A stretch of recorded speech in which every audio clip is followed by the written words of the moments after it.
Bon, ici dans le midi de la France, c'est assez difficile de faire du miel, vu qu'on a des météos un peu capricieuses et assez arides et manque d'humidité. C'est assez difficile de faire du miel. Avec un printemps docile, on a quand même beaucoup de fleurs variées. Ce qui nous permet, c'est de gonfler les ruches. Quand on dit gonfler les ruches, c'est faire grossir des ruches. Moi, ce que je vise surtout, avec toutes ces fleurs, c'est le miel de lavande. Et pour arriver à faire du miel de lavande, il faut de belles ruches, parce que le phénomène sur le nectar de lavande, la reine s'arrête de pondre. Ça, c'est tout un phénomène où on perd les abeilles pour recréer les abeilles en hiver. Alors pour ça, généralement, je récupère un essaim sauvage dans la nature, un petit essaim. D'abord, je passe en ruchette. Voilà, ça c'est une ruchette qui contient 5 arbres. 5 arbres comme cela, 5 arbres.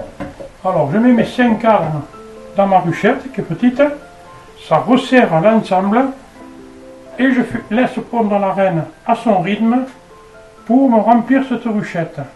Une fois ma ruchette pleine, je la passerai dans le corps de ruche. Alors à ce moment-là, une fois que ma ruchette est pleine, on passe la ruchette dans le corps de ruche avec des cadres, si possible, neufs.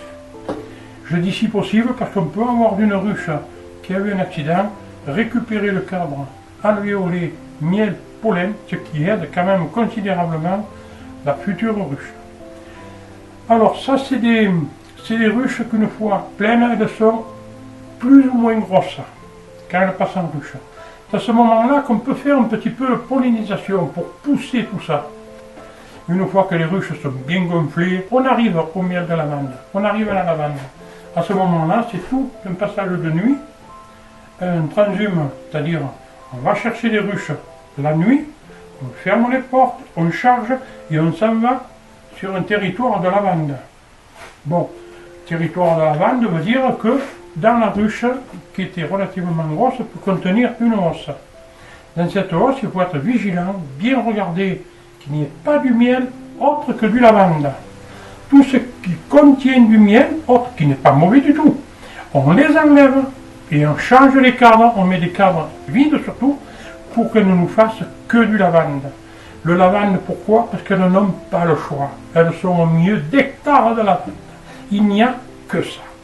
En termes clairs, pour avoir un très bon produit, je ne leur donne pas le choix. Il y a du lavande, c'est tout. Là, on peut arriver à avoir de très belles récoltes sur la lavande. Et en fin de saison, bien travailler sur les ruches pour redémarrer les abeilles d'hiver, comme je vous expliquais tout à l'heure. Réexciter la reine à pondre. Pondre des abeilles d'hiver. Parce qu'en automne, on ne prend pas de miel. Mais il me faut les abeilles d'hiver. Parce que si la ruche commence à avoir froid, je perds tout. Il n'y a pas assez de population pour chauffer le peu de couvain qu'il y a et je vais perdre la totalité de ma ruche. Alors, bien faire attention à tout ça.